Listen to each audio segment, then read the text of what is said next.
Hello students, how are you. आज की हिंदी कक्षा में आप सबका स्वागत है। सभी बच्चे अपनी अपनी कौशल हिंदी व्याकरण की बुक, रफ कॉपी और पेंसिल लेकर बैठ जाएं और ध्यानपूर्वक आज का सेशन अटेंड करें।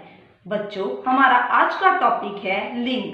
तो सभी बच्चे अपनी अपनी बुक का पाठ नंबर 5 लिंग पेज नंबर 26 निकाल लीजिए। इस टॉपिक को शुरू करने से पहले आइए लिंग से जुड़ी कुछ छोटी छोटी बातें समझ लें। लिंग का अर्थ है पहचान यानी जेंडर। तो सभी बच्चे मुझे बताओ, आपके घर में कौन कौन रहता है? वेरी गुड, दादाजी, दादी जी, माता पिता, चाचा जी, चाची जी, भाई बहन आदि। तो बेटा, पिताजी, दादाजी, चाचा जी और भाई ये सारे ही हैं यानी पुरुष हैं।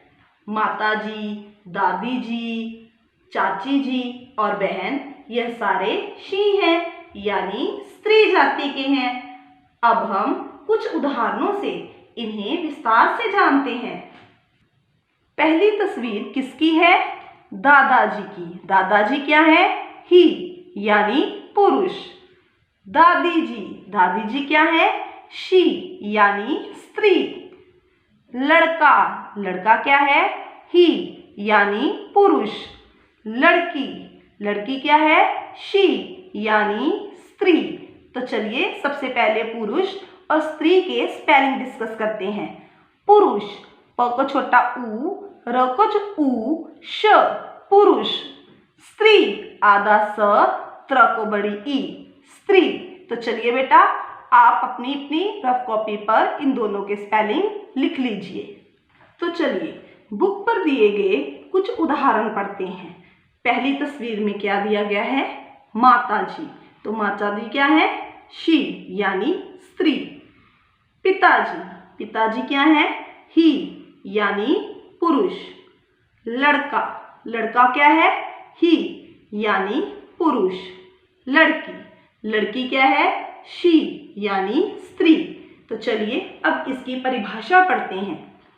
शब्द के जिस रूप से स्त्री जाति अथवा पुरुष जाति के बारे में पता चले उसे लिंग कहते हैं।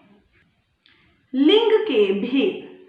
बच्चों, हिंदी व्याकरण में लिंग मुख्य तौर पर दो प्रकार के होते हैं। पहला स्त्री यानी स्त्रीलिंग, दूसरा पुरुष यानी पुल्लिंग। तो चलिए इसके पहले भेद को पढ़ते हैं। स्त्रीलिंग। स्त्रीलिंग के स्पेलिंग देखिए बेटा, आधा स, त्र को बड़ी ई, ल को छोटी ई, ऊपर अंग ग, स्त्रीलिंग। तो चलिए इसके उदाहरण द्वारा इसको जानते हैं। बकरी, बकरी क्या है? शी यानी स्त्रीलिंग। लड़की, लड़की क्या है? शी यानी स्त्रीलिंग। चाबी, चाबी क्या है? शी यानी स्त्रीलिंग। तो अब इसकी परिभाषा पढ़ते हैं। जो शब्द स्त्री जाति के बारे में बताते हैं उन्हें स्त्रीलिंग कहते हैं। इसका दूसरा भेद है पुल्लिंग। पुल्लिंग की स्पेलिंग देखो, प को छोटा ऊ, आधे ल को छोटी ई, ऊपर अंग ल ग, पुल्लिंग।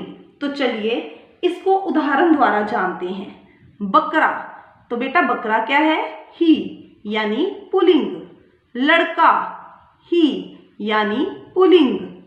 ताला, ताला क्या है? ही यानी पुल्लिंग।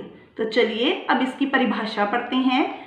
जो शब्द पुरुष जाति के बारे में बताते हैं उन्हें पुल्लिंग कहते हैं। अब इसका पेज नंबर 27 निकाल लीजिए। सबसे पहले है पुल्लिंग। यह एक लड़का है। बेटा हम इसे पहले भी पढ़ चुके हैं। लड़का क्या है? पुल्लिंग। ये पिताजी हैं। पिताजी क्या है? पुल्लिंग। बालक खेल रहा है। बेटा बालक को अंडरलाइन करके लिखो, बॉय। बालक का मीनिंग होता है बॉय। खेल रहा है, ये इसका एक्शन वर्ड्स है यानी क्रिया है। जिससे हमें यह पता चलता है कि यह शब्द स्त्रीलिंग है या पुल्लिंग है। बालक खेल रहा है, तो हमें इसके एक्शन वर्ड से पता लगा कि यह पुल्लिंग है। स्त्रीलिंग, यह एक लड़की है। लड़की क्या है? स्त्रीलिंग। ये माता जी हैं। माता जी क्या है? स्त्रीलिंग। बालिका खेल रही है, तो बेटा सबसे पहले हम बालिका के स्पेलिंग डिस्कस करेंगे। ब को आ, ल को छोटी ई, क को आ। बालिका, बालिका को अंडरलाइन करके इसके ऊपर लिखो गर्ल। और बालिका का एक्शन वर्ड है खेल रही है, यानी इसकी क्रिया है। तो इससे हमें पता चलता है कि बालिका स्त्रीलिंग है। अब हम निर्जीव वस्तुओं के बारे में पढ़ेंगे। निर्जीव वस्तुएं क्या होती हैं बेटा? निर्जीव वस्तुएं होती हैं नॉन लिविंग थिंग्स, जिनमें जान नहीं होती।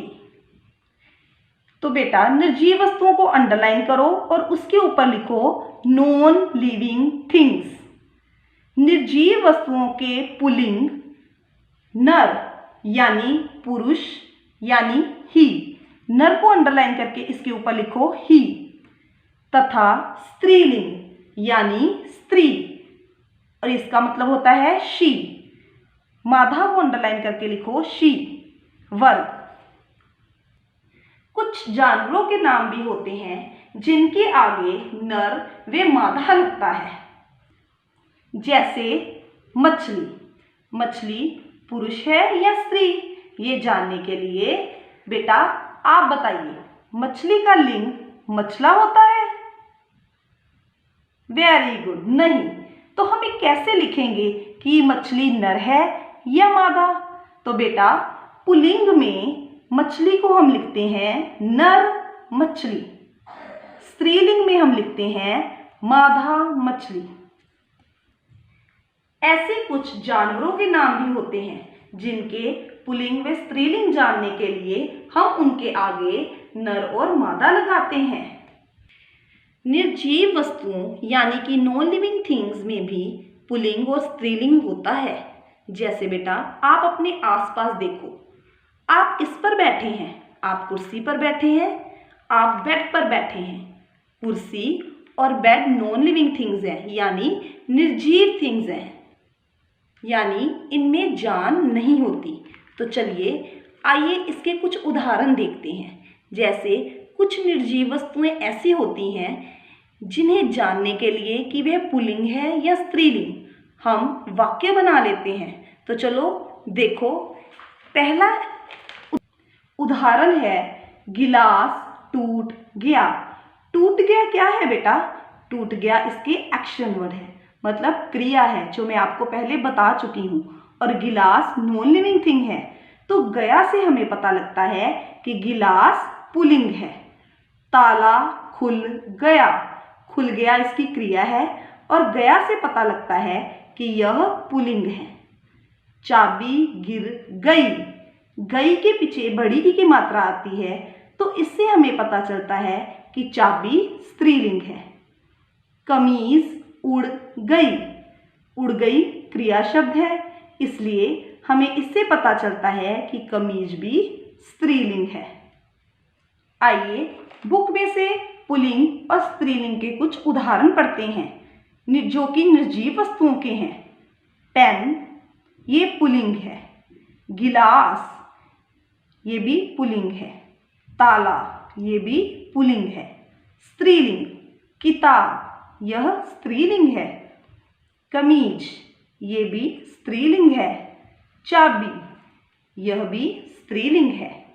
तो बच्चों, आपने इस सेशन में जाना कि दुनिया की सभी वस्तुओं, पशु पक्षियों, जानवरों, सभी के अपने अपने पुल्लिंग और स्त्रीलिंग होते हैं।